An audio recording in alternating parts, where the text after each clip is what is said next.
Hooting Distillery was founded in 2017. We'd bought an old coaching inn and we were looking to start a small business.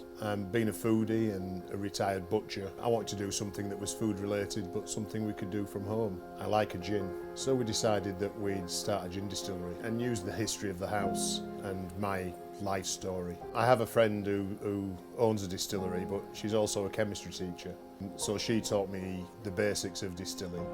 The rest of it was reading books and trial and error.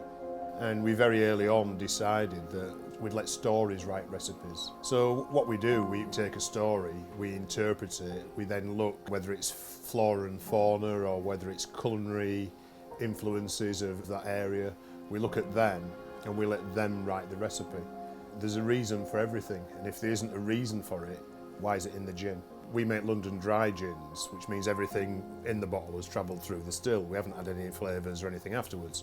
The only thing we had is water. If we look at this, our signature gin, it was about being a juniper-led traditional gin. The flavours are influenced by the stories of the old coaching inn. So the vicar in the village used to come here on a Sunday morning when it was called the Wilmer Arms, and he'd have a bit of a tipple, and then he'd fall asleep in the pulpit. And after this had happened on a couple of occasions, the locals complained to the Archbishop of York. So they sent him off to a place in South Wales that didn't have a pub. That's a little village called Mountain Ash. The other name for Mountain Ash is rowan. And one of the botanicals we use is rowan berries. So even though it's a signature gin, so it's shouting, I'm a gin, it's also saying, I'm also a bit of hooting owl. At the front of the house, on top of the porch, there's a golden owl. Now it's reputed that that owl's been there for 250 years. We decided that we'd want to involve the story of the house within the business. So he's actually got a name, and he's called Sir Alfred Titan Hodgins. Alfred being a play on Alfred, arguably our greatest king. Titan because an owl's a titan. And Hodgins is very simply Hooting Owl Distillery gins. We embellish a story around the owls, and during the refurbishment process of the house, we found a hidden floor safe. Within that hidden floor safe, we found Sir Alfred's secret recipes and his diary of his journey around Yorkshire. Well, it's really the diary of my journey around Yorkshire as we were looking to develop our first 6 gins. So a signature, and then North, East, South and West Yorkshire gin, and then the final gin is a Veterans, which is a bit of a play on Navy strength gin, but it's more palatable because it's 48%, not 57%, and we call it Veterans because I'm an Army veteran, not a Navy veteran. During the research, we obviously looked at an awful lot of gin recipes, and we decided that we start with a neutral grade spirit, we then put that through a special still that we have, we clean that spirit.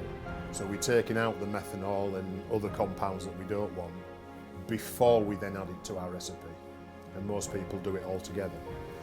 So we start with a very, very clean spirit. We use a lot more botanicals than most because we developed them not to drink neat, because people generally don't drink them neat. So they're over-flavoured as a neat product so that they're perfectly balanced once you've had your favourite mixer. We do a gin tasting event in here, which is for generally family groups or groups of friends. We call it a gin tour, where they come in here, we show them the distilling process, we introduce them to our 8 stills. They have a look at the distillery and we talk about how the product's made. But then we sit them down at the table and they taste all of our gins. And it's just an entertaining 3 hours. We call it full of ginformation and gintertainment. We're an artisan distillery. The unfortunate consequence of success in this industry is that you become something else. Because once you start going into the supermarkets and you've got to start mass producing, then you can't do that on an artisan scale. So I thought, how do we scale this business? And that's part of the reason why we wrote the story about Sir Alfred Titan Hodgins, the head of a band of secret craft distillers.